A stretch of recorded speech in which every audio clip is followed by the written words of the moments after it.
Pronto, Obrigado. então, dando início agora ao nosso trabalho, né? Dependendo de qualquer hora que estejam assistindo, fiquem bem, né?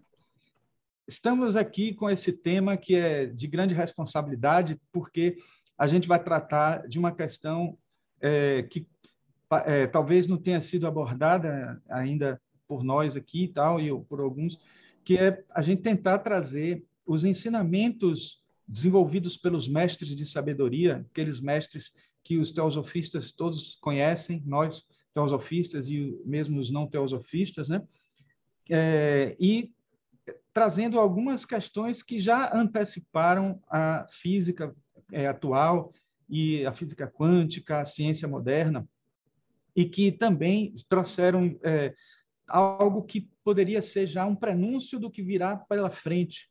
Algumas questões que até ainda não são muito bem explicadas e que a gente consegue encontrar paralelos, né, em informações que estão nas cartas dos Mahatmas, né, e também em alguns livros da teosofia e que podem ser grandes elementos, né, grandes fontes para a gente conseguir montar um quebra-cabeça de informações que não são acessíveis pelos instrumentos científicos, não são acessíveis muitas vezes até por meios, digamos assim, espirituais, meios através dos poderes psíquicos, né? As capacidades paranormais, mas que estão acima dessas capacidades e que a gente poderia fazer alusões, né? Comparações, associações. Então, enfim, o tema que a gente vai abordar é basicamente esse. Claro que a gente não esgotará o assunto, porque tem muito para se abordar sobre isso, né? E a gente vai indicar também alguns trabalhos, algum material que vai ajudar vocês a aprofundarem mais a questão. Bom, eu vou compartilhar aqui para vocês uma apresentação, né, de PowerPoint, que eu acho que vai ajudar a ilustrar algumas coisas, né? Bom, eu começo com essa frase aqui, né, que talvez seja a frase que mobiliza, que movimenta muito esse tipo de pensamento, né, que eu falei agora, de acreditar que a ciência pode nos dar até subsídios importantes para confirmar algumas questões que já foram colocadas, e a outra vertente também, o vice-versa, né? Você perceber que as informações que os mestres já falavam lá no passado vão estar sendo muitas delas confirmadas por muitas descobertas, muitos experimentos atuais, né?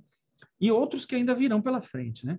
A ciência moderna é o nosso maior aliado, e a gente tem que ver assim. Eu nunca fui a favor da ideia de que a ciência está dentro de uma área de competência e a filosofia em outra e a espiritualidade em outra. Assim, eu digo sim, eles podem ter diferentes abordagens para uma mesma questão, mas eles não têm mundos diferentes, eles não estão em epistemologias diferentes. Você até pode, dentro da filosofia, ter várias abordagens não reais, vamos dizer assim, metafóricas, filosóficas, apenas no nível do pensamento, mas a gente sabe dentro da teosofia que praticamente tudo que está na esfera psíquica, na esfera filosófica, tem algo de objetivo em outros planos, em outras existências, em outros níveis, em outras dimensões. Então, é fácil para a gente entender que está tudo dentro de um campo epistemológico, quando esse campo epistemológico é ampliado e quando a gente acredita num conceito filosófico chamado monismo. O monismo não é a mesma coisa que monoteísmo e nem a mesma, assim, não é algo que explicaria talvez até o politeísmo, porque mostraria que esses vários deuses considerados pelas religiões diversas, eles não são vários deuses, é um Deus só que se manifesta de maneiras diferentes. Então a gente tem uma vida una e a gente sabe que o universo é formado de uma única matéria, de uma única energia, e que se manifesta, e que se transforma, e que se modifica, se diferencia em cada circunstância, em cada momento, em cada dimensão. Então, poderíamos dizer que esse poderia ser o segredo dos mestres, mas ainda não é esse. Vamos mostrar esse segredo, mas não vou adiantar ainda não. Vai ser mais adiante que a gente vai mostrar que segredo é esse que está sendo dito aqui, né, no tema. A gente começa com uma carta, que é a 88, que é uma carta que... Aliás, desculpe, eu vou primeiro começar com a introdução, escrita por Carlos Cardoso Avellini, que foi um dos tradutores e comentadores das cartas do Mahatma, que ele diz: diversas religiões da humanidade preservam uma tradição segundo a qual uma coletividade de grandes sábios inspira e conduz silenciosamente a nossa humanidade no caminho que leva à paz e à sabedoria. O taoísmo menciona estes sábios, como imortais, e o hinduísmo usa o termo rishis. Para o budismo, eles são os arhats. Outros os chamam de Mahatma, Raja Yogis, mestres de sabedoria, adeptos ou simplesmente iniciados. Segundo a filosofia esotérica, estes seres libertam-se inteiramente do estágio atual do reino humano, mas permanecem ligados à humanidade por laços de compaixão e solidariedade. Eu achei importante trazer isso, porque quem estiver assistindo o vídeo ou estiver vendo aqui nesse momento e não tiver algum conhecimento sobre os mestres, vai ter essa breve introdução, nós não vamos poder falar detalhadamente sobre eles, mas vocês já percebem aí, aqueles que não sabem de quem se tratam, são seres que já ultrapassaram esse período de reencarnação, vida e morte, renascimento, estão num nível de poder auxiliar a humanidade através de das suas capacidades, das suas habilidades específicas, né, de trabalhar com as energias, de trabalhar com o psíquico, né? E eles escolheram estar fazendo isso, porque poderiam estar fazendo coisas muito mais profundas e amplas, né, num universo tão vasto que tem pela frente do que eles têm por fazer ainda, né? E ele completa dessa forma, né, trazendo, inclusive, o desfecho que a gente já falou no início. Para um Mahatma, o futuro e o passado, longínquos, são vistos como parte do presente e os processos cósmicos estão perfeitamente ao alcance de sua consciência. Em consequência disso, é natural que as cartas escritas entre 1880 e 1885 contenham várias indicações e antecipações sobre o progresso da ciência e da humanidade ao longo dos séculos 20 e 21, e também em séculos e milênios futuros. A presente edição, em 2 volumes, estabelece a ligação entre vários trechos das cartas e avanços da ciência durante o século XX. É o caso da descoberta de Plutão, em 1930, da teoria do Big Bang, dos buracos negros, da física quântica e dos avanços recentes na biologia. Não é por acaso que o Mahatma Kutumi escreveu na Carta 65: a ciência moderna é o nosso melhor aliado. Então, pessoal, é importante a gente ter colocado esse trecho do jeito que o Carlos Avellini traz, porque ele foi bem preciso e cirúrgico, né, nessa colocação dele, porque, de certa maneira, os Mahatmas, eles colocaram nas cartas informações pessoais. Ele não estava dirigindo a um público. Eles estavam dirigindo essas cartas ao Alfred Sinet. Então, Albert Sinet. Então, uma vez que eles tivessem feito essa informação específica para o Sinet, ele tinha que... a gente poderia preservar isso, guardar segredos, e ele poderia falar abertamente uma série de coisas que ainda não eram conhecidas.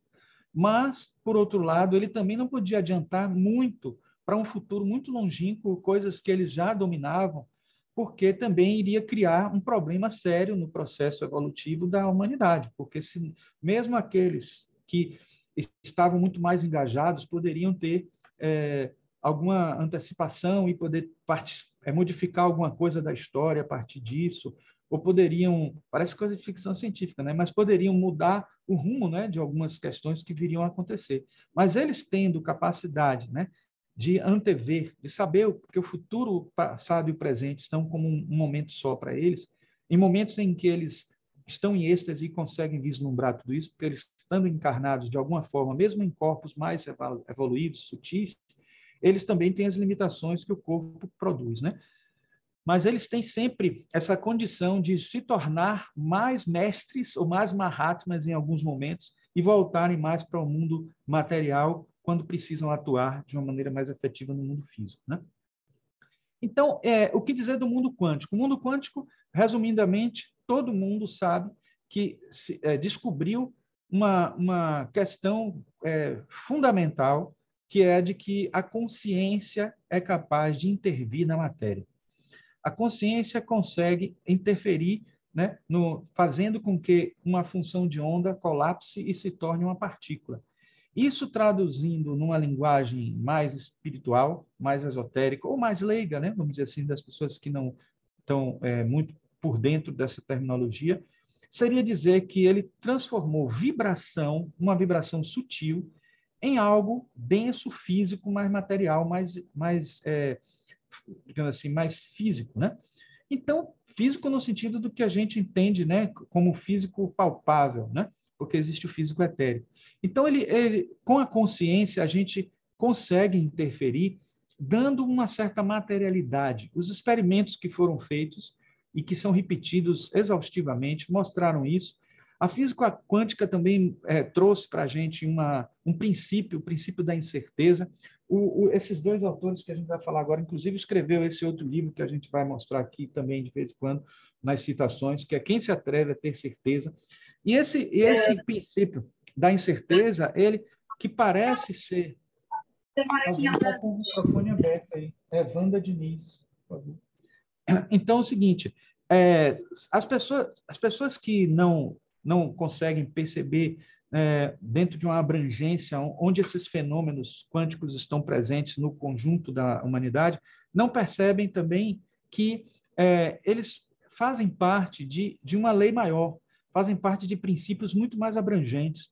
O princípio da incerteza mesmo é um deles. A gente tem muitos e muitos outros fenômenos psíquicos que são similares ao princípio da incerteza, porque ele diz que nós não temos condições de perceber a velocidade de uma partícula, que é chamada momento, né, na linguagem física, e com precisão, com muita precisão, sem perder a precisão da posição. E nem podemos vice-versa, né, perceber a posição com precisão sem perder a precisão da velocidade dessa partícula. E assim como essa incerteza que a gente tem mútua desses dois fenômenos, né, com tanta precisão, nós temos também, isso acontece também quando a gente é muito crítico ou a gente é muito analista e quer ser criativo. Então, isso, repare que no campo psíquico tem muita coisa acontecendo dentro desse princípio da incerteza também. A gente, numa ilusão de ótica, a gente consegue ver aquela ilusão de ótica dos vasos e dos rostos. A gente, quando vê os rostos, não vê com tanta precisão o vaso. Enfim, são muitas, né? E a gente vai encontrar isso em muitos aspectos. Neste livro, que eu trago aqui essa citação, né, Os Segredos dos Mestres e o Mundo Quântico, que deu nome à palestra, temos várias citações a colocar. Eu coloquei até num letreiro parecendo dourado, porque eu acho que são valiosas as informações. Experimentos no mundo microscópico mostram que a observação quântica tem algo de especial, que difere substancialmente das nossas observações convencionais. Observar no sentido quântico não deve ser confundido com o processo que utilizamos para ver os objetos de nosso mundo cotidiano. Observar o mundo quântico é observar com concentração, observar buscando resultados, com um espírito de curiosidade, né? E isso faz com que alguma coisa que a gente está buscando se manifeste. Então, quase sempre quando as experiências foram feitas, tentando buscar saber se determinado experimento era válido, era verdadeiro, por estar ali determinada partícula, a mente daquele que estava buscando essa resposta interferiu na realidade, produziu uma modificação na realidade, e isso faz parte da observação quântica. Isso é a observação quântica, né? A gente vai ver através de vários experimentos, como, por exemplo, o famoso experimento da fenda dupla, que mostra um facho de luz sendo transmitido desse ponto e atravessando uma placa que tem duas fendas, a fenda 1 e a fenda 2. Isso foi um experimento que foi pensado e produzido, né, no século XIX, 1882, se não me engano, por Thomas Young, que estava tentando confirmar se a luz se propaga através de onda ou de partícula.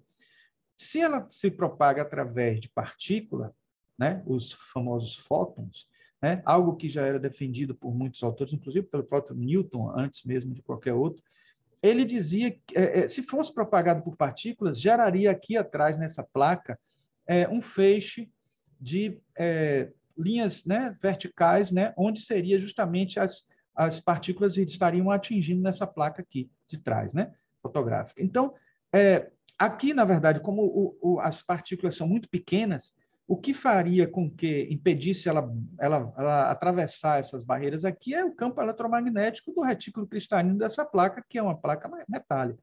Então, teria um campo magnético que não deixaria a partícula atravessar, ela só atravessaria pelas fendas e geraria nessa placa do fundo dois feixes, né? Esse feixe duplo aqui. Se a luz fosse propagada através de ondas, aconteceria isso que a gente está vendo nessa figura aqui do lado, né?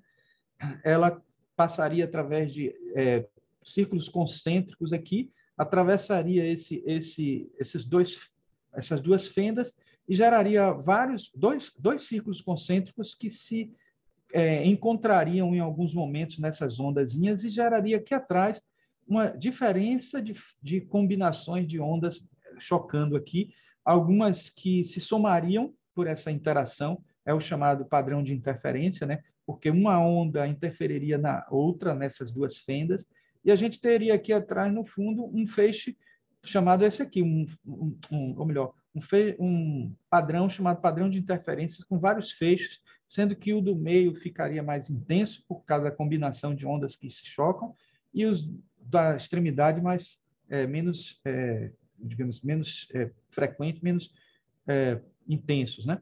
E aí teria esse padrão aqui que está nesse desenho, que mostra aqui a subdivisão, né? E uma onda mais forte aqui e mais fraca na extremidade. Só que no experimento, quando foi feito o experimento, inicialmente, o que aconteceu foi aparecer esse padrão de interferência, né? A primeira vez que foi feito o experimento, o que aconteceu foi o padrão de interferência, né? Só que, como esse experimento foi repetido inúmeras vezes e muitos não se conformavam, tinham convicção de que a luz era formada de partículas, e aí começaram a usar instrumentos que permitiam observar exatamente o momento em que acontecia a transição da partícula, né, na passagem da placa. E quando isso acontecia, quando havia um observador olhando esse fenômeno, o padrão de interferência se transformava em um feixe duplo, como esse aqui. E uma vez que isso acontecia, conclui-se que, simplesmente pelo observar, o padrão de ondas que estava estabelecido, né, deixou de ser onda e se transformou em partícula, né? Isso deixou os físicos empolvorosos. Ninguém entendia, né? Como é que, quando não havia observador, os feixes eram em padrão de interferência e, quando havia um observador, era com esse processo. Depois, várias outras experiências foram feitas até descobrirem algo mais incrível ainda. É que, em volta de um núcleo de um átomo, existem a chamada, no modelo mais, digamos assim, aceito hoje, que é o do Ernst Schrödinger, que ele defende que existe uma nuvem de elétrons em volta dos nêutrons, ou dos nêutrons e dos prótons, né? E que nessa nuvem de elétrons você não sabe exatamente onde é que está, né? É um orbital em que poderá estar em qualquer ponto ali, ou estar em todos aqueles lugares ao mesmo tempo, segundo a teoria da superposição. E aí, quando uma pessoa usa um instrumento para verificar onde é que está, ou olha em algum ponto desse feixe, desse orbital, o elétron aparece naquele ponto. É como se ele colapsasse também, ele se tornasse partícula. Então, a onda se torna partícula no momento que você observa.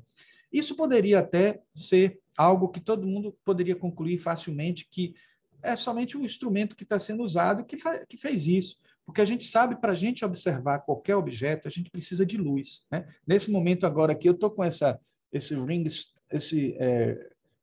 ring light aqui que está acendendo e apagando. Se você não tiver luz em algum, se não tiver luz nenhuma, você não vê nada. Com as partículas minúsculas, não é algo desse tipo, porque a gente não vê a olho nu, mas a gente precisa também bombardear algo, né, através de ondas ou de partículas, através de um feixe de fóton, para que a gente tenha um retorno e consiga enxergar. Na verdade, numa partícula como essa, a gente não vê diretamente, a gente tem um escaneamento da partícula e a gente vê através de instrumentos como o computador. Então, o que poderia se pensar imediatamente é que o feixe de fóton que está atingindo este próprio fóton aí, está gerando, fazendo ele virar algo, ele colapsar e virar uma partícula e não mais uma onda. Isso poderia ser um pensamento normal, natural, e muitos defendem isso. Mas só que tem um pequeno detalhe que faz a diferença. Se você tem um instrumento focando ali e não tem alguém observando, o colapso não acontece. Mas se tem algum observador, ele acontece. Então, isso faz a distinção. Então, a consciência é que faz com que as coisas mudem. Né? Então, é por causa da existência de uma consciência, não é por causa da existência só do observador. Então, o observador com uma consciência, e se ele consegue trabalhar isso de uma maneira mais profunda, né? Por isso que a gente sabe nos trabalhos de Leadbeater e de Annie Besant, de formas de pensamento, a gente ouve falar muito que quando a gente pensa com muita nitidez, com muita convicção e até com muita emoção, usando o nosso astral, o corpo astral, a gente interfere, sim, na visão e surgem formas, surgem imagens. Né? Imagine que no mundo quântico, que a interferência precisa ser muito mais profunda, ela é até bem simples e direta, basta que tenha uma consciência atuando para poder interferir. Agora, fazer com que essa forma ganhe uma configuração, uma morfologia diferente, aí a gente precisa muito de treinamento, porque aí já depende de capacidades paranormais. Mas dentro de uma capacidade normal, de alguém que já consegue enxergar, ver e ter consciência do que está observando, ele já interfere no mundo material, interfere produzindo matéria, fazendo com que ondas se tornem partículas. Então, existe neste livro ainda, O Segredo dos Mestres do Mundo Quântico, ele se reporta ao efeito Zenão clássico e ao efeito Zenão quântico. O que é o paradoxo de Zenão? No paradoxo de Zenão, que vem lá da Grécia Antiga, Aquiles, apostando corrida com a tartaruga, se a tartaruga saísse na frente, por exemplo, a tartaruga partindo daqui e Aquiles partindo daqui, o que se dizia, né, no paradoxo de Zenão é que nunca que Aquiles alcançaria a tartaruga e a tartaruga ganharia, porque toda vez que a tartaruga desse um passo, Aquiles desse um passo, a tartaruga estava dando um também. E aí, no fim das contas, a tartaruga acabaria chegando primeiro. Só que aí, nesse paradoxo, tem uma falha, porque a física ainda não era muito avançada naquele tempo e eles não consideravam a velocidade. Mas existe um outro que ilustra melhor assim o paradoxo de Zenão, é que se você... é interessante perceber isso, porque, por exemplo, se um exemplo dado até pelos próprios autores desse livro. Se você tem uma plantinha que está crescendo, ela cresceria até 5 centímetros, vamos dizer assim. Só que foi percebido que ela cresce cada vez a metade do seu tamanho a cada dia. Ela cresce a metade do seu tamanho, a cada período, vamos dizer assim.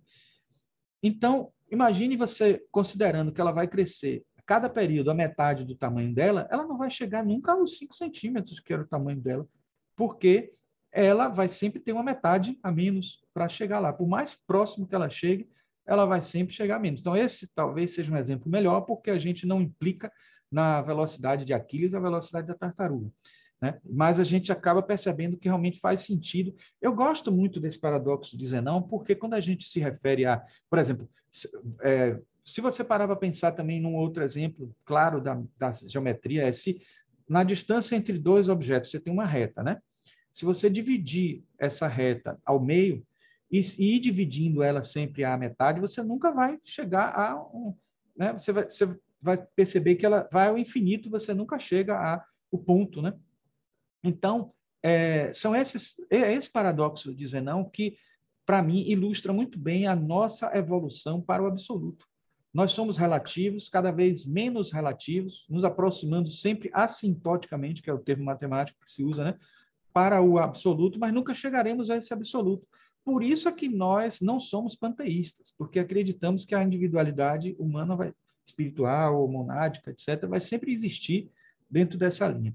Mas por que eu estou falando do paradoxo de Zenão? Existe uma exemplificação também muito interessante do paradoxo de Zenão quântico, para vocês entenderem, que é essa de você pegar as lentilhas ou o feijão e cozinhar na panela, e numa panela de pressão. Aí, se a pessoa for ansiosa e ela quiser toda hora descobrir como é que está o andamento do cozimento lá abrir a panela de pressão, ela vai perder ali o calor que conseguiu e vai estar sempre perdendo. Então, se você ficar abrindo toda hora para observar, você vai reduzir muito o processo de cozimento e você nunca vai conseguir chegar ao ponto que você quer, né? Vamos dizer assim. Então, isso é o que os autores do livro usam como referência para dizer que acontece com o nosso mundo e a nossa observação. Nós estamos o tempo inteiro observando e transformando o mundo neste mundo que nós vemos com os nossos olhos. Estudando agora muito teoria das cores para um curso que eu estou montando, faz todo sentido a gente entender que, por exemplo, as cores não estão nem nos objetos que estão à nossa volta, nem nas ondas eletromagnéticas, né, que estão o comprimento de onda da cor específica, nem estão no estímulo, nem estão no olho, né? Elas não estão no cérebro porque elas atingem a retina, mas elas se transformam em estímulo, em energia, em eletricidade nervosa e vai pelo sistema nervoso. Elas só viram cor, gente, na nossa mente, no nosso pensamento, só na nossa interpretação mental que ela se torna o que ela é.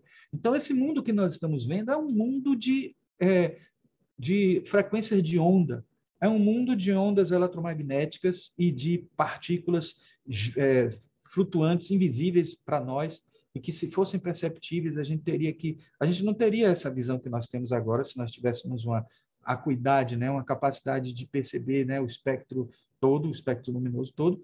Então, a gente, segundo a teoria quântica, nós produzimos esse mundo que está aí à nossa volta. Então, esse é o chamado efeito Zenão quântico, né?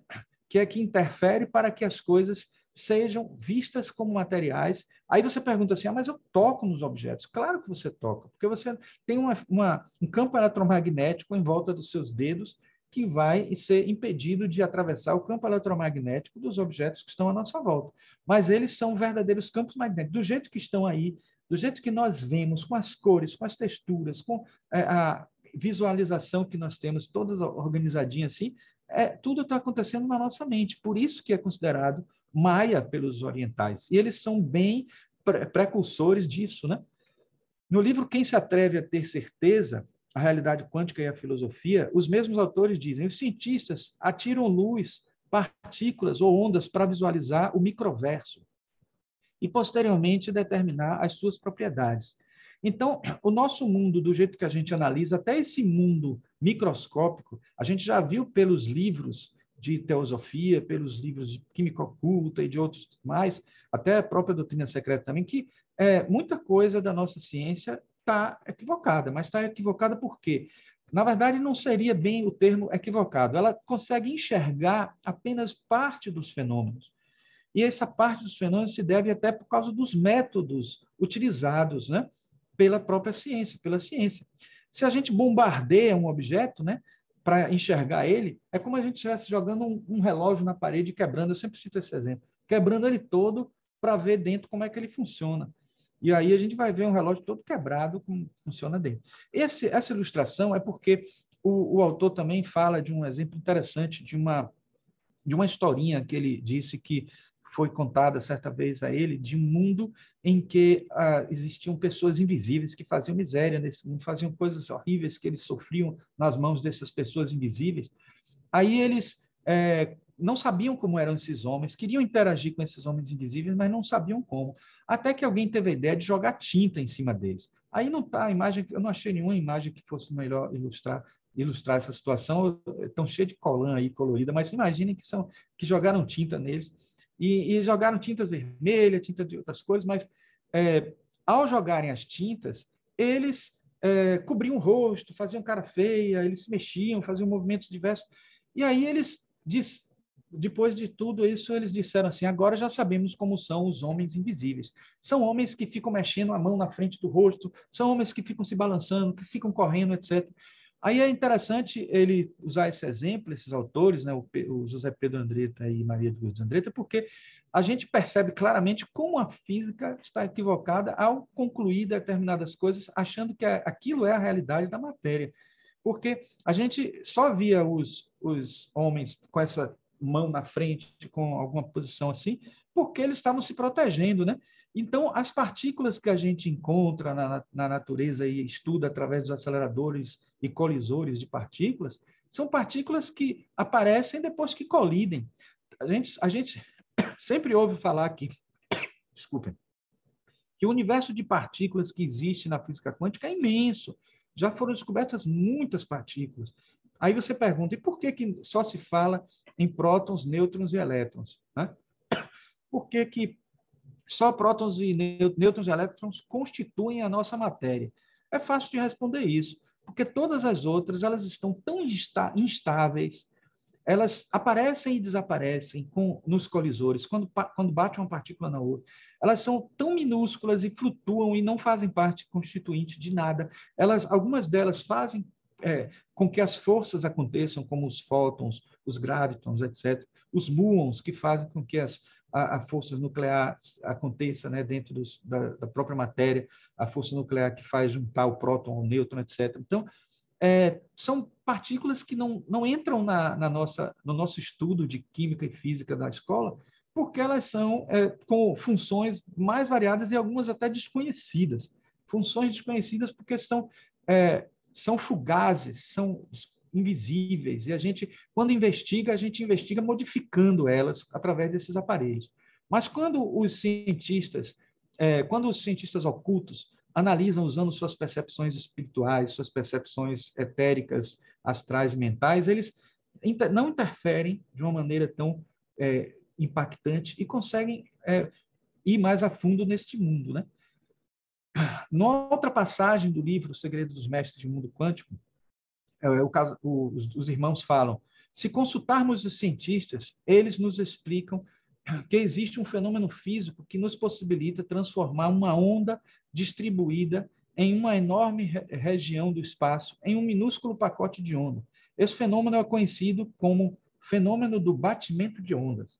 Na verdade, quem estuda música, quem estuda as ondas na física, sabe que se você tiver uma onda ligeiramente maior na frequência, confrontando com uma outra mais baixa, ela vai provocar um distúrbio e vai transformar as duas ondas, elas vão virar um pacote de ondas, elas vão se concentrar em um grande baque, por isso que é batimento, porque é onda sonora, né? Se a gente estiver falando de ondas do éter, ou ondas das partículas, né? As ondas de propagação de luz, ondas que seriam a forma de propagar a luz, a gente poderia estar entendendo esse mecanismo da transformação da onda, digamos, das ondas em partículas.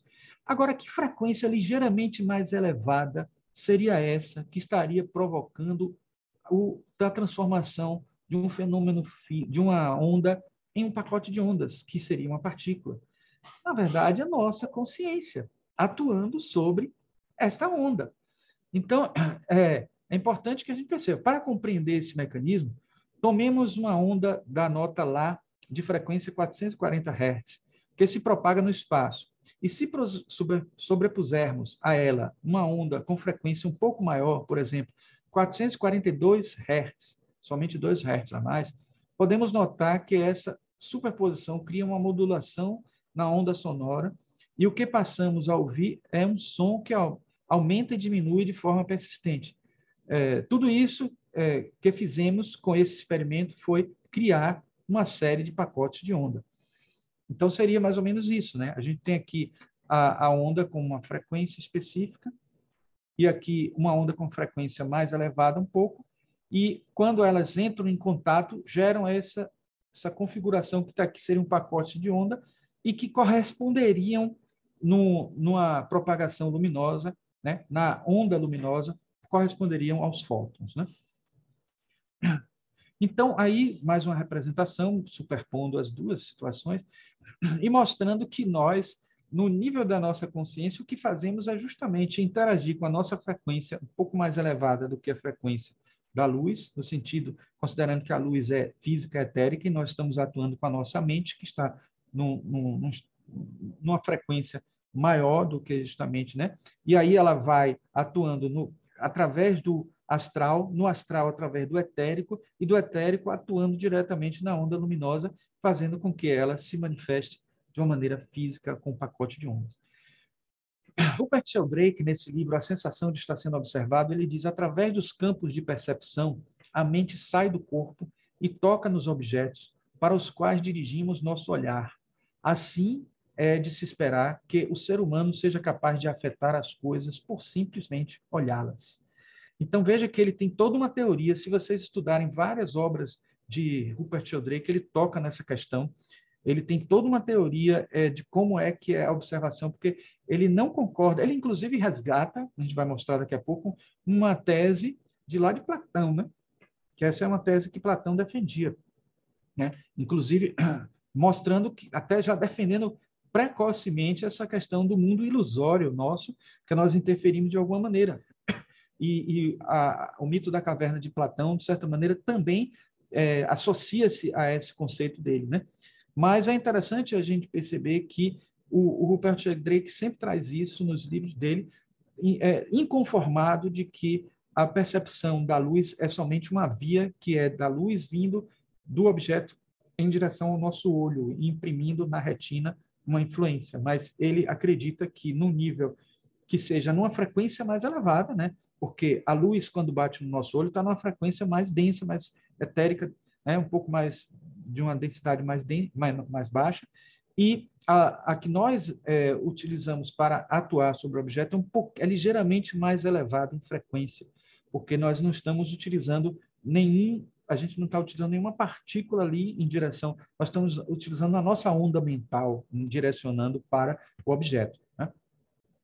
Então, eu trouxe aqui essa ilustração, que, de certa maneira, né, até tem uma... Eu estava tentando achar um objeto que fosse mais ilustrativo, eu acabei botando uma pipoca, que eu achei um gif animado de uma pipoca aqui, né? Mas aqui é como, dando uma ideia de como o nosso olhar atua diretamente sobre o objeto, não o contrário somente, né? Segundo a sabedoria antiga, observar não é um ato unidirecional, mas um ato de interação mútua. A observação quântica só se completa quando sentimos e tomamos consciência do objeto e, em resposta, enviamos partículas virtuais especiais, né, de outra dimensão da matéria na direção do objeto de nossa atenção. Então, nós estamos ali atuando sobre o que está à nossa volta. Tanto que alguns físicos consideram que existe uma coisa chamada bolha quântica, né? Que é até onde a nossa vista alcança, nós estamos interferindo neste mundo, né? E continuamente fazendo ele colapsar. Na teoria da extromissão de Platão, que eu falei nesse instante, está dito o seguinte: para Platão, a ideia que fazemos de uma coisa provém do princípio geral do mundo inteligível, que constitui a ideia universal, categoria que está na base de sua filosofia, o idealismo. Assim, a ideia da coisa é uma projeção do saber. Ao verem a coisa, os olhos, emitindo raios de luz, projetam a imagem desta mesma coisa que existe em nós como princípio universal. É o princípio da extromissão. E olha que isso daí tem tudo a ver com as formas de pensamento. Segundo os autores que trabalham com formas de pensamento, eles dizem que a imagem que nós fazemos na nossa mente, ela se transmite, ela aparece na aura, ela é evocada para fora. Ela só não se torna física, ela sai do plano mental, que é o plano onde se forma inicialmente, talvez até se forme antes disso mesmo, né? Mas pelas estruturas do intelecto superior do Budi, mas ela vai tomando forma, ideação e tomando figura, né? Forma em si no mental inferior e depois vai se estruturando em formas mais densas no plano astral, mas não chega no etérico nem no físico, talvez até desponte no etérico de alguma forma quando a gente interfere justamente nas partículas, mas não dando a conformação, a configuração que a gente quer, porque se a gente conseguir isso algum dia, a gente vai conseguir plasmar no mundo físico aquilo que a gente pensar, aquilo que tiver na nossa mente. Mas acreditem, isso não é impossível para seres mais avançados, como os próprios mestres, e seres que são capazes de materializar, mesmo sem ectoplasma, né? Porque com ectoplasma já é um indivíduo que precisa desse recurso, né? Utilização do ectoplasma, mas interferir diretamente sobre o éter do universo, do éter que flutua na nossa atmosfera, já é um feito muito mais poderoso, mas que só seres muito mais avançados seriam capazes de fazer. Imagine, então, que nós somos capazes também, com o nosso pensamento, de nos protegermos. Então, a atitude mental vale também para nos protegermos, né? Então, é importante que a gente saiba de tudo isso, porque a gente vibrar em frequências elevadas, como pensar no violeta, respirar fundo, pensar no azul, que é a cor da devoção, para que a gente consiga, de certa maneira, compartilhar a nossa crença, a nossa realidade espiritual com outras pessoas e elas consigam ter abertura, né? Nós não temos que convencer ninguém, nem essa atitude, nem deve ser a atitude, mas isso pode ser uma boa atitude também, a gente alimentar uma energia no nível da esfera etérica, no nível da esfera dos elementares, a gente conseguir atuar, né? Porque a gente sabe que quando a gente pensa em alguma coisa, gera elementares que vão produzir na nossa aura estruturas, pensamentos, ideias, que são éteres, né? Que estão aí suspensos. E a gente sabe também que existem os elementais que estão ali se alimentando e alimentando a gente nessas energias. Por isso que muitas vezes a gente não consegue fugir de determinadas atitudes mais agressivas e agitadas, porque ali está sendo retroalimentado de alguma maneira. Mas a gente consegue, com o nosso pensamento, também transformar isso, modificar tanto a esfera interna nossa, a esfera da nossa egrégora, da nossa psicosfera em si, que está à nossa volta, né? E, quiçá, a gente interferir a longo prazo em outras realidades, em outras pessoas também, sempre de preferência, né? Positivamente, né? Trazendo benefícios da cura e benefícios de auxílios de energia para as outras pessoas. A gente não pode esquecer que tudo que existe no nosso universo, tudo que está mobilizando energia no nosso universo, está, digamos assim, emanando dessas três energias aqui, né? O Forrat, o Prana e a Kundalini. Está presente em tudo, né? Principalmente o Prana e a Kundalini diretamente, porque a gente sabe que o terceiro Logos, né? A terceira emanação do Logos e a segunda emanação do Logos, elas permeiam o nosso universo em mais quantidade, em mais intensidade. O Forrat aparece indiretamente porque ele atua principalmente no mental superior e depois ele se manifesta em outras energias que vão se densificando até digamos, interferir no próprio prana e na kundalini, fazendo com que as coisas ganhem uma outra energia, uma outra vitalidade. Então, em outras palavras, o Forrat, o prana e o kundalini estão presentes em nós, em tudo, em cada partícula, em cada átomo, em cada energia, em cada acontecimento, né? E aí a gente tem várias nomenclaturas para cada um dessas manifestações, né? E a gente sabe que eles também, por si só, são manifestações. E a gente sabe que existem submanifestações de cada uma dessas forças que vão estar atuando em cada trecho, cada ponto do universo, né? E na cosmologia hinduísta, a matéria primordial é a chamada Mula Prakriti, que é a matéria raiz. Mula seria raiz e Prakriti matéria.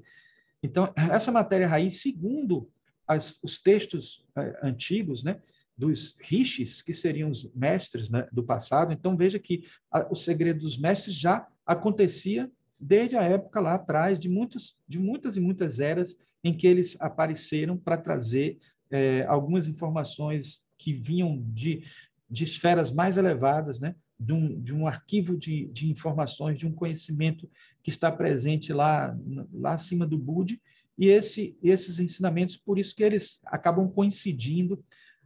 Jung falava que isso era tudo fruto do inconsciente coletivo, não deixa de ser, porque se a gente considerar que o inconsciente coletivo é uma outra forma de chamar o Budi e o mental superior, a gente não tem problema nenhum de chamar inconsciente coletivo, mas, no fundo, acessar esses conhecimentos de uma maneira profunda e trazer eles. Foi o que os mestres fizeram, e a gente tem vários livros sagrados antigos hinduístas falando que a matéria raiz primordial isso é curioso, paradoxal, mas a matéria raiz, ela é um vazio. Ela seria um buraco, seria uma bolha no cólon. E o que é o cólon? É a constituição de tudo que está presente. E a bolha do cólon é o vazio primordial que faz essas coisas todas existirem. Repare que isso parece muito confuso se a gente não associa isso a um buraco de minhoca e a gente não associa isso a os átomos primordiais, por onde poderão estar vindo essa matéria toda de esferas mais elevadas, né? Então, se existe uma bolha de Coilon no plano AD, que é o plano divino, essa uma bolha de Coilon para todas as outras várias que se formam no nosso mundo, elas vão transmitindo a energia, essa energia que vai fazer com que as coisas se manifestem, né, saiam desse nível que ainda nem é o absoluto, viu? É menos relativo do que nós, né? Porque é de um logo solar e existe mais além do que o logo solar. Então, existe aí uma manifestação, né, da realidade material presente a partir do vazio. E a física quântica não cansa de dizer que no vazio existe muito mais do que a gente pensa. É o vácuo quântico. Existe mais energia no vácuo quântico do que em qualquer outro lugar.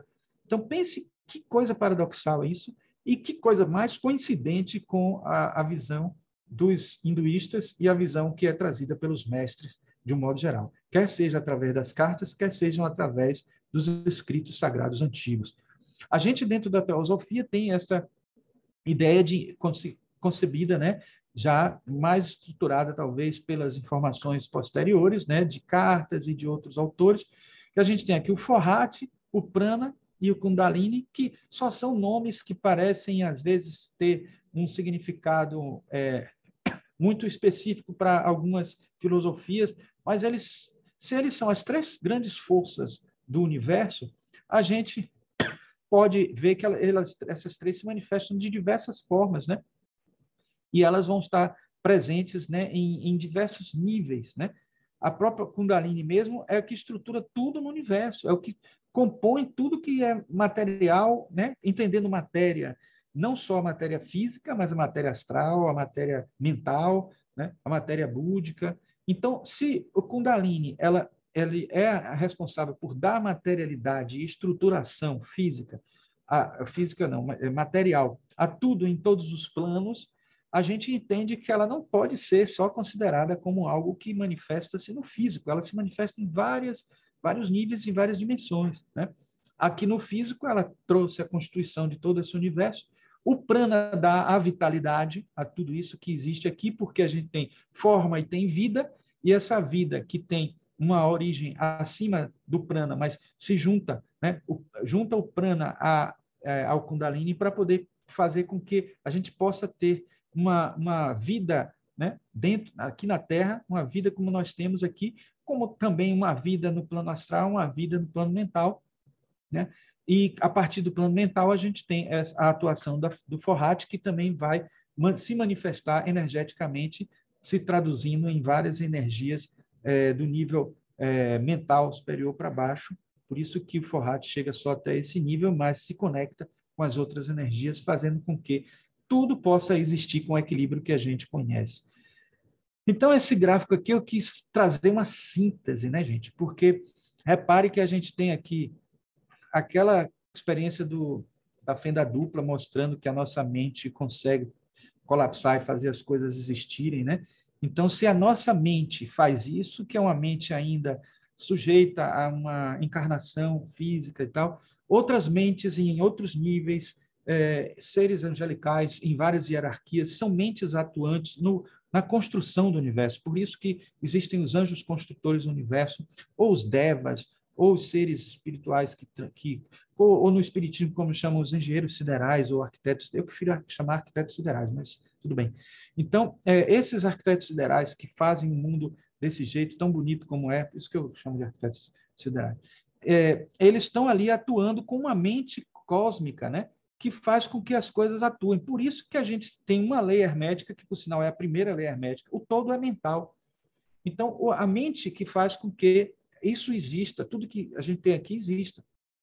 Aqui eu trouxe só por uma ilustração, uma tentativa de fazer uma metáfora as três forças aqui, né, e os raios, né, os feixes passando por fenda não dupla, mas tripla, como se a gente estivesse mostrando aqui a emanação do Logos e as várias emanações dessas energias atuando sobre o nosso mundo, o nosso universo, né?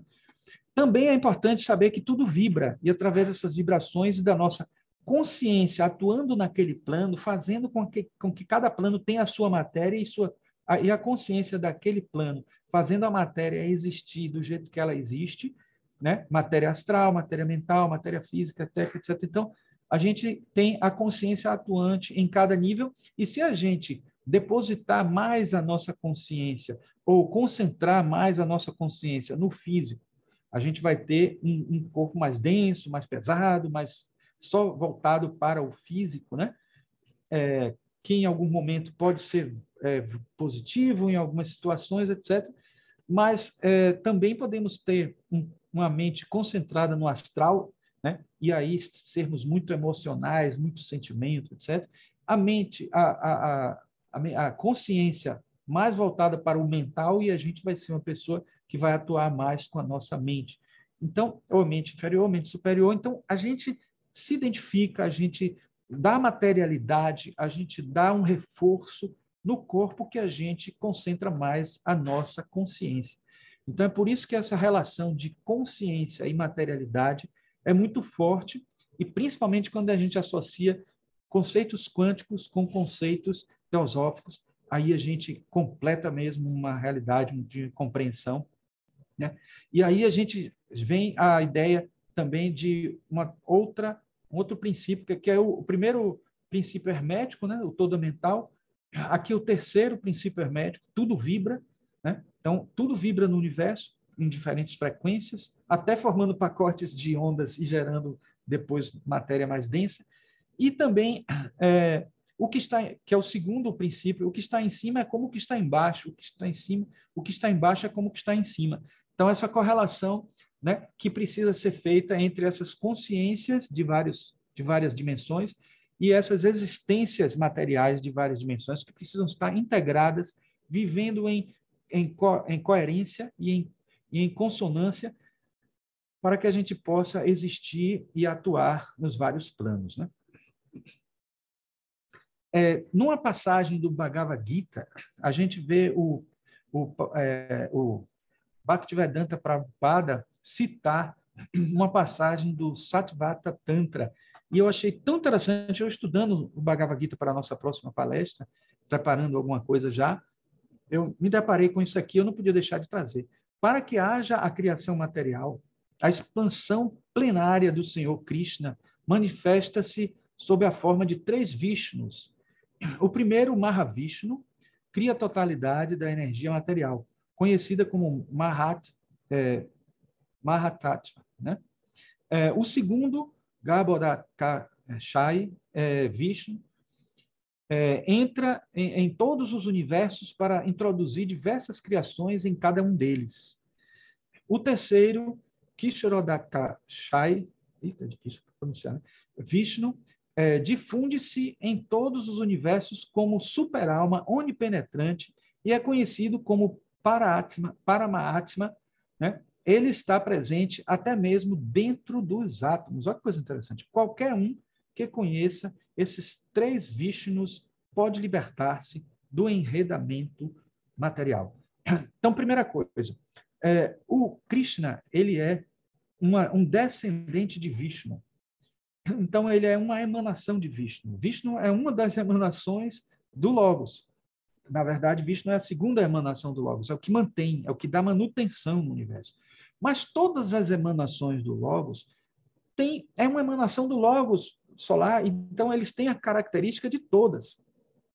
Na parte contém o todo. Então, o próprio Vishnu, ele tem uma subdivisão que vai estar também presente as 3 energias, das 3 emanações primárias que a gente falou nesse instante. Então, a gente vai ver que, por exemplo, o Vishnu que mantém o universo, ele precisa estar criando ou emanando, na terminologia mais correta, ele tem que estar todo o tempo mantendo o universo e mantendo como uma consciência que faz o universo existir. Então, repare que está dito aí que eles estão penetrando nesse universo, atuando nesse universo, se confundindo e se difundindo com esse universo, porque eles são a consciência que faz esse universo existir do jeito que ele existe. Então, está aí dito numa linguagem mais de texto sagrado, né, tântrico, o que a gente falou na estante, né? Os três Vishnus presentes, atuantes nessa manutenção do universo, como nós conhecemos daí desse jeito. E se nós, até o Amit Goswami fala muito isso, porque se nós tivermos uma vibração mais elevada, nós vamos conseguir também ter contato com energias mais elevadas, e com isso nós vamos ser partícipes do processo criativo desses seres angelicais que já estão atuando no processo criativo. Então, nós vamos interferir mais ainda na criação do que nós já interferimos, vendo do jeito que nós estamos vendo o universo e atuando nesse universo como a gente é capaz de atuar dentro da nossa evolução atual. Numa evolução mais avançada, mais profunda, a gente vai conseguir atuar de uma maneira mais efetiva. Voltando às cartas dos Mahatmas, tem uma passagem aí sim, da carta 88, que é a que fala de Deus, né? Mas Kuthumi fala nessa passagem assim, porque ele, quando fala de Deus, ele também acaba entrando na questão da matéria. Então, quando nós falamos da nossa vida una, também dizemos que ela não só penetra, mas é a essência de cada átomo de matéria. E que, portanto, ela não apenas tem correspondência com a matéria, mas possui também todas as suas propriedades, etc. Consequentemente, é material, é a própria matéria. Então, veja que a nossa vida una é matéria, gente. Então, veja que a compreensão de matéria tem que ser muito ampla, tem que ser entendida de uma maneira muito profunda e sem preconceitos, né? Achando que, por não sermos materialistas, não acreditamos que a matéria permeia todo o universo em diferentes níveis e diferentes dimensões. Como poderia a inteligência proceder ou emanar da não inteligência? Isso é uma pergunta, né? E aí, poderíamos responder, por esse modo de pensar, teríamos que admitir que, ao criar a matéria, Deus é matéria. Mas, sendo a matéria a emanação de Deus, fica mais fácil entender que matérias mais distantes da fonte divina são menos inteligentes, mas não são totalmente destituídas de inteligência ou de consciência para interagir com outra forma de consciência que lhe é superior. Então, fica claro aí para a gente que tudo que existe no universo é matéria e é consciência. Né? Então, por que a consciência não poderia interferir na matéria, não poderia atuar e não poderia modificar, transformar a matéria, dependendo do nível de como ela atue, de como ela esteja elevada, né, dentro desse processo todo? Então, eu trouxe aqui só algumas ilustrações de outras palestras, né, para poder mostrar a vocês aqui o átomo físico, chamado átomo físico térrimo, né, que seria equivalente às supercordas, eles com as espirilas dele, mostrando que ele faz uma interligação entre o astral e o físico. Ele está exatamente no intermediário entre o astral e o físico, por ser tão pequenino, do tamanho do que se chama abaixo da escala de Planck, que é como que a gente costuma chamar, né, a gente não, porque eu não sou físico, né, mas os físicos costumam chamar de um mundo subquântico até, porque está abaixo do nível quântico das partículas e tal, está no nível das cordas. Então, a gente tem aqui ainda espirilas dentro de espirilas, girando 7 vezes cada uma sobre a outra, uma sobre a outra. E quando chega no final dessas espirilas é que estão as bolhas no coilum, que são aquelas partículas que poderíamos dizer que corresponderiam ao Mula Prakriti dos hindus. E é isso que é a parte é o constituinte mais elementar do universo. Está presente até no plano Adi, no plano divino, uma bolha de coilum. Então, está presente em uma quantidade única, né? Um uno aqui, né? Tá vendo? O número 1, tá vendo? Então, a gente sabe que isso aqui é o mais ínfimo dos ínfimos constituintes do universo, né?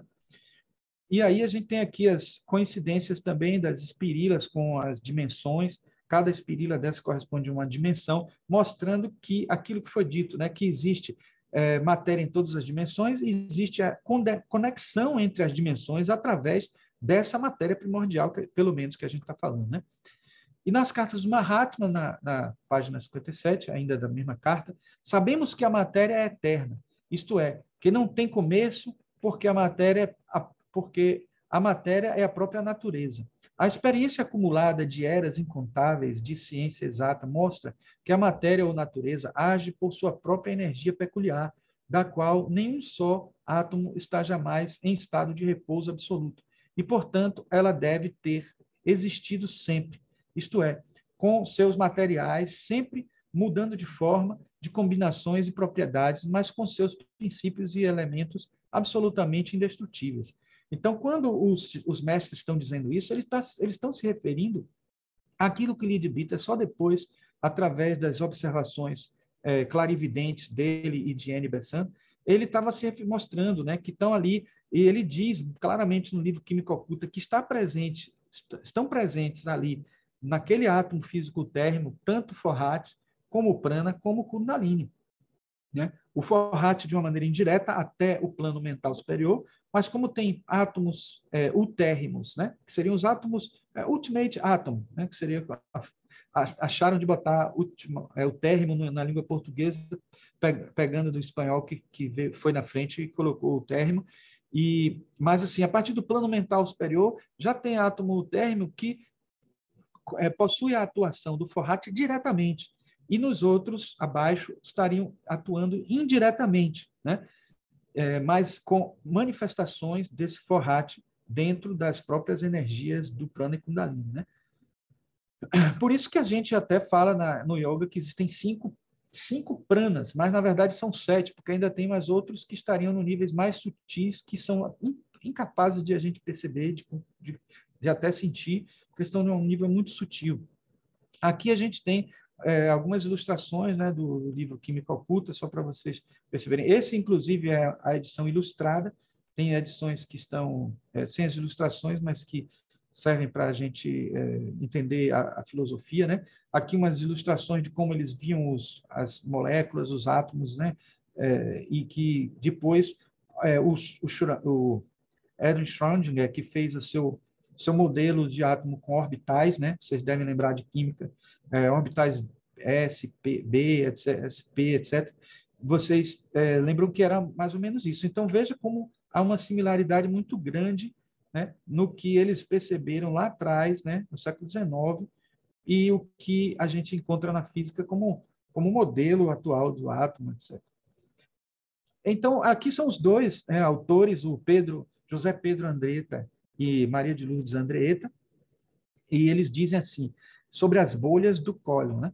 Essas bolhas são os quanta mais elementares que formam todas as dimensões de matéria.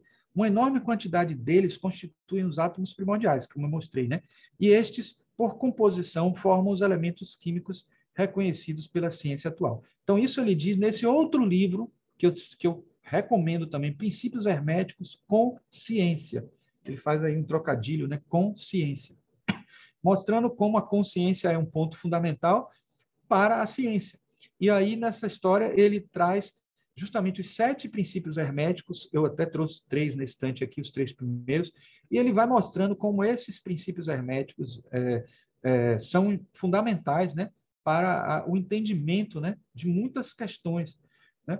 Então, se muitos dizem até assim, numa linguagem popular que muitos nem sabem que tem essa origem, né? Fechado às 7 chaves. Na verdade, essas 7 chaves que se diz são esses 7 princípios herméticos, né? E o nome hermético também virou sinônimo de fechado, né? Porque a filosofia hermética ela é uma filosofia realmente guardada às 7 chaves, porque para você compreender a fundo precisaria entender esses 7 princípios. Mas somente por isso mesmo, porque uma vez compreendendo, teria condições de acessar e nada impediria de se passar adiante. Mais uma vez aqui, ilustrações, né, do modelo atômico de Schrödinger, então, inclusive com toda uma marcação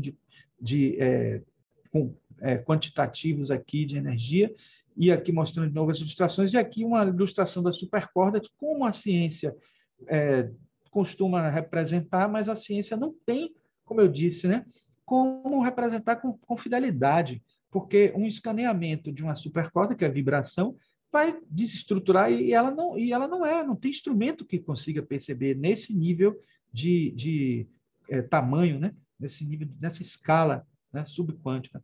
Então, por isso que se supõe, a gente pode até dizer que se algum dia existir algum instrumento capaz de revelar a forma das supercordas, eu não me surpreenderia que elas tivessem essa configuração aqui, porque não foi só nem Leadbeater só que viu isso, vários outros sensitivos já tinham desenhado formas parecidas, né, como Babbitt, né, eu tenho até o livro dele, que tinha feito ilustrações mostrando, né, o átomo desse jeito. Aqui mostrando até um movimento modificando as posições dos orbitais, né? Congelou, Marcos. Nas cartas do Mahatma, temos ainda Marcos, isso. Nós congelou acreditamos. um pouco. Congelou? Foi. Congelou? Sua imagem e o som. Mas E foram agora? um minutinho, agora voltou, normal. Ah, Beleza. pronto. Será que eu volto para a imagem anterior, então? Talvez é bom. Essa daqui que congelou foi? Foi a última. Pronto. Então, foi bom ter voltado, porque, na verdade, essa ilustração eu acho belíssima, mostrando bem esse movimento, né, dos átomos e como ele faz muita, assim, tem muita alusão, muita similaridade com as ilustrações dos livros de Química Oculta. Bom, aí a gente tem mais uma outra passagem de Cartas do Mahatma que diz: nós acreditamos na matéria, apenas na matéria como natureza visível e na matéria em sua invisibilidade, como o Proteu, que é uma figura mitológica, né, que é invisível, né, onipresente, com seu movimento incessante, que é a sua vida e que a natureza extrai de si mesma, já que ela é o grande todo fora do qual nada pode existir. Então, veja que aí, para a gente entender, quando está dito que nós acreditamos apenas na matéria, o que é que ele está querendo dizer, o que é que ele está querendo chamar de matéria.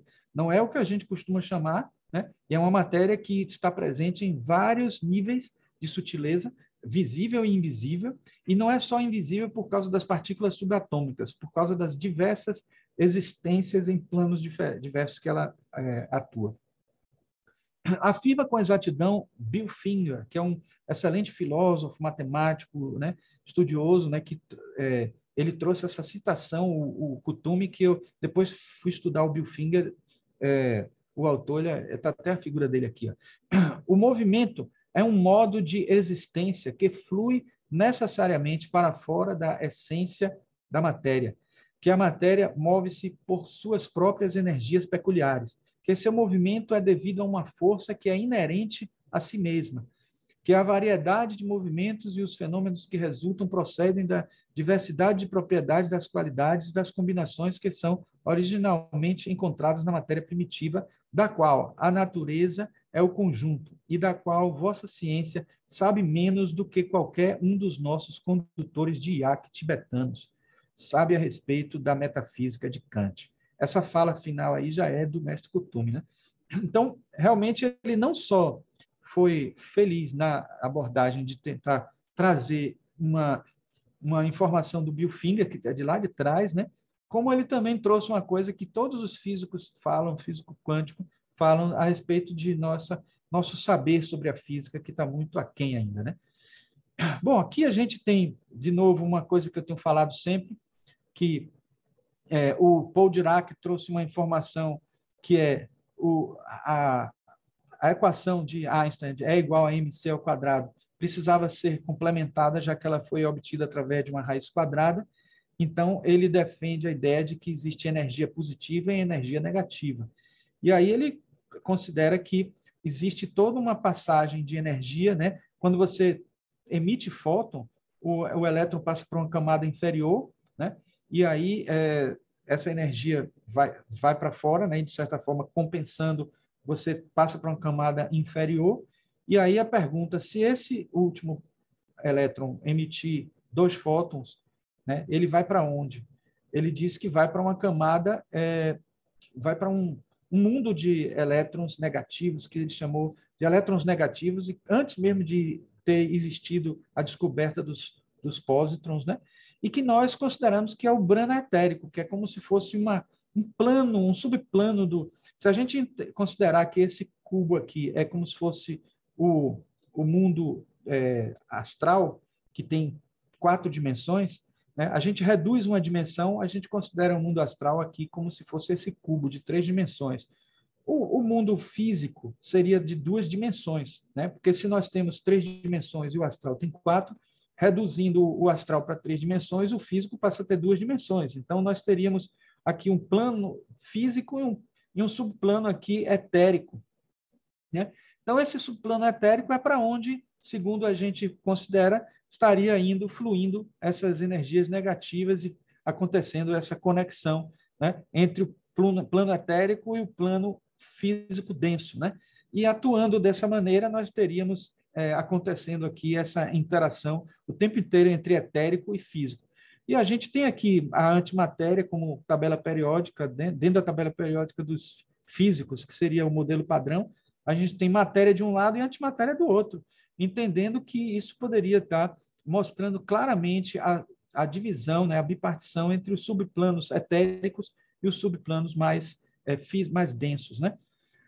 No próprio livro de Ikataimini, que foi traduzido recentemente, né? Eu fiz até a capa, né? Tenho a honra de ter feito essa capa aqui, com a sugestão de Ricardo Lindemann, desse prisma, né, para representar a ciência moderna.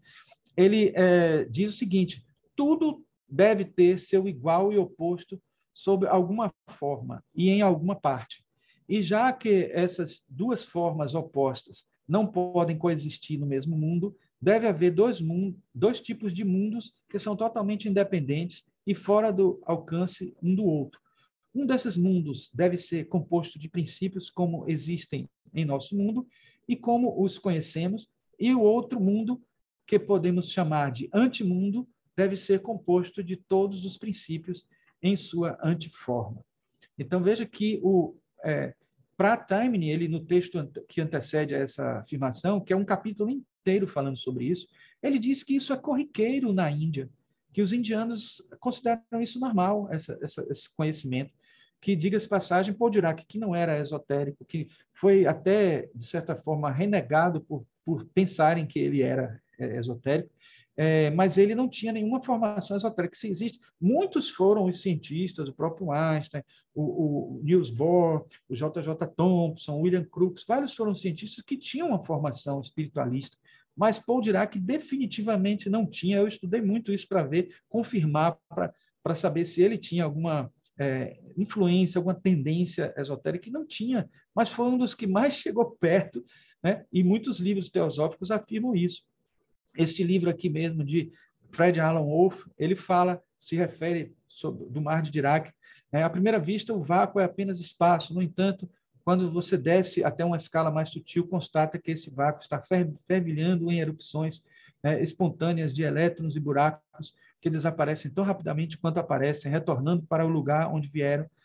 Essa filtração constante, a interação virtual de elétrons com seus reflexos antimateriais nas profundezas do vácuo do espaço, dá origem à estática comum que você ouve no rádio e é a fonte suprema de tudo que existe. Então, ele é um dos que mais aborda nos livros dele, né? Nesse outro livro, Universo Espiritual, que está aqui pequenininho, ele também mostra, né, várias representações do mar de Dirac aqui embaixo e o mundo físico, e considerando que esse mar de Dirac com certeza tem uma influência sobre a nossa energética, a nossa realidade espiritual, etc. Leadbeater, inclusive, fala no livro Plano Astral que a dificuldade de interagir com o mundo astral é muito grande, porque atravessa o etérico, né? E ao atravessar o etérico nessa visão, passa por essa realidade invertida que acontece, né, no etérico, e que a gente, de certa maneira, vê acontecer quando ele diz que um vidente, às vezes, consegue perceber um número trocado, né?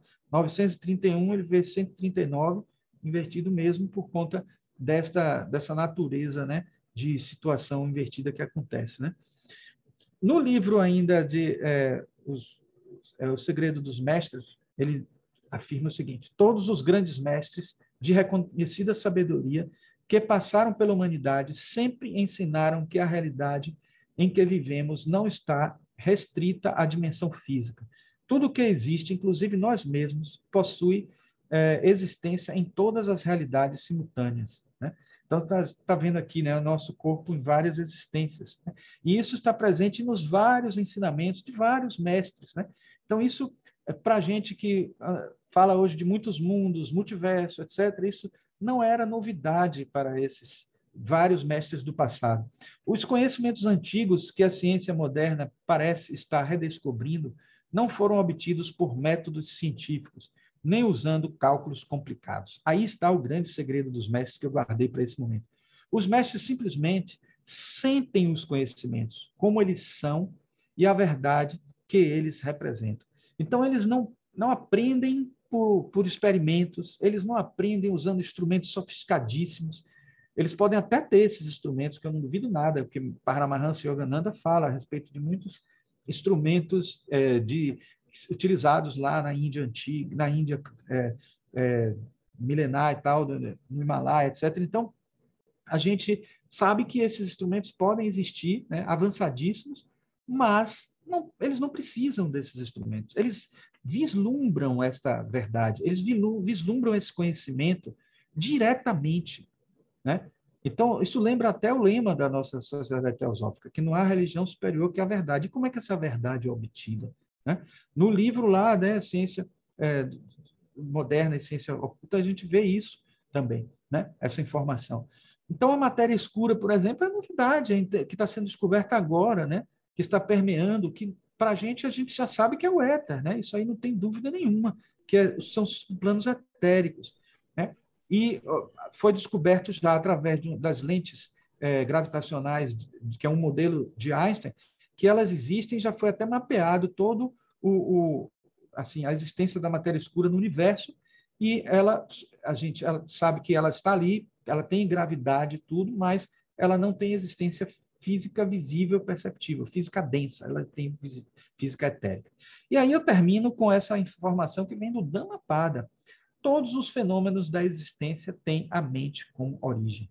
Então, veja que isso daí já é uma grande ilustração de tudo isso que a gente falou, né? Porque é a consciência atuando sobre tudo que está à nossa volta que faz com que as coisas existam, desde os acontecimentos subjetivos até os objetivos, entendendo que muitos que são considerados subjetivos são mais objetivos do que a gente pensa, porque existem em outra realidade, em outra dimensão. Imagem. Oi? Congelou. Congelou aonde? Aí, esse último slide. Mas vocês Aqui não chegaram... congelou, não, Jorge. Ah, tá. Então, tudo bem. Então, beleza. Então é isso. Nós finalizamos aqui com essa ilustração aí de um átomo convencional e abrimos para quem tiver alguma questão que a gente, se ainda for possível, dentro do tempo. Né?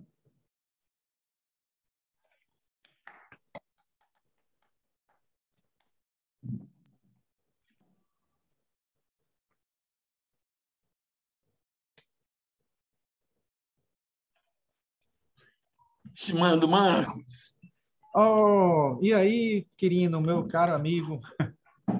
E brilhante palestra. Boa noite para todos nesse final de tarde. E, puxa vida, sempre um magno aprendizado de ouvir.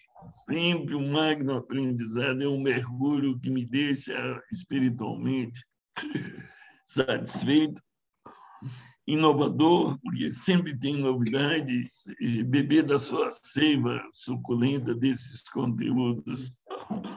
Eu vou precisar me ausentar, por isso que fiz logo essa minha manifestação e agradecer à Sociedade Baiana de Teosofia por nos agraciar com este alimento sagrado nesse 23 de abril. Oh, obrigado, parabéns a querido. todos os senhores e parabéns a você, Marcos. Você é sempre brilhante, sempre trazendo conteúdos extremamente valiosos. São seus olhos, são seus olhos. Você é um querido. Obrigado.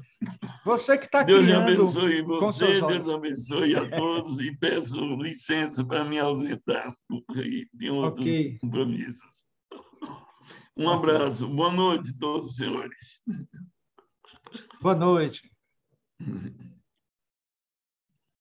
Marcos, está me ouvindo, Oi. Marcos? Estou sim. Olha, eu achei conhecimentos profundos, muito importantes. Esse estudo que você faz da física, que é da ciência, com os ensinamentos dos mestres da teosofia, assim, para mim, é importantíssimo e maravilhoso, porque a gente confirma cada vez mais que a gente está no caminho certo e que a teosofia, poxa, é tudo de bom, é tudo de bom. E cada vez eu fico mais empolgada, né, de estar estudando teosofia. Agora estou estudando a chave para a teosofia. Que livro fantástico, gente! Eu não sei se vocês já estudaram ele, porque muita coisa que você falou aí, Marcos, tem aqui que Isso. Helena Blavatsky nos brinda, né, nesse livro, que é maravilhoso, que é uma síntese da doutrina secreta. Então, parabéns, Exatamente. querido, mais uma vez, uma palestra brilhante, maravilhosa. Só faz Obrigado, instigar Maria. a gente a querer estudar mais e mais e mais. Tudo de bom, parabéns. Obrigado. Eu fico feliz porque, na verdade, isso empolga a gente também, para que a gente possa também aprofundar e tal.